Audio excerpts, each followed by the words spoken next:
Manlalaro, ganito siya, then pasok. Harap sa harap.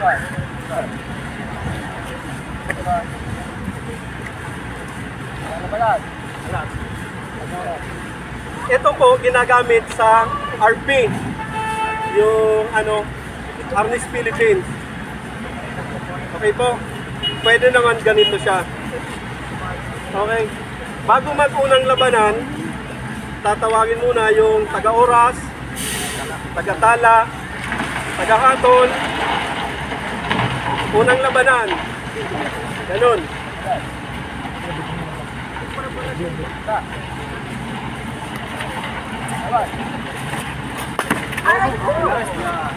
Ganun po siya.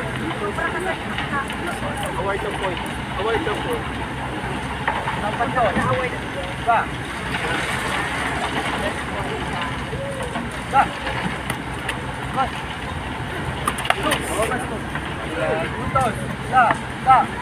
Tuloy-tuloy na po siya sa loob ng 1 minute.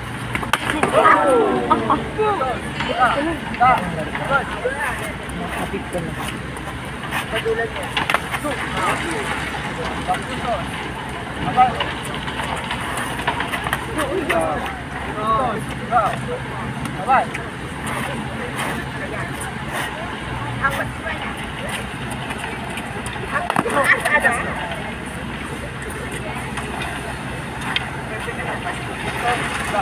Okay. Ano po siya? Every round, 1 minute. Running time po siya. Then, pag nanalo ng 2 beses, wala na pong third round. Hanggang 2 rounds lang siya. Okay po? Sir, then, pag walang putok, may score pa rin? Pag siya, nahagip lang. Score pa rin? Po siya.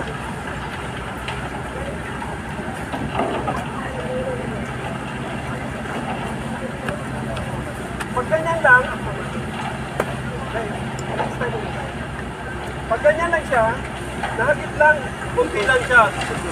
1 point po siya. Kasi po, ang ano natin is, hindi naman po siya stick.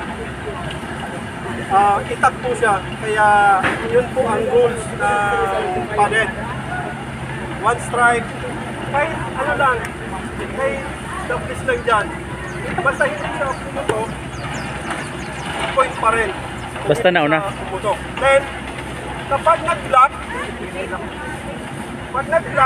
umama yung dulo, 1 point pa rin.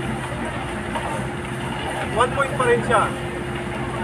Kasi po, hindi masyado mataas yung block niya. Dapat, mataas. Kahit saan pong parte ng katawan, paa, dito, kamay, lahat yan. Equivalent of 1 point. Okay po sir, ma'am? Yes sir.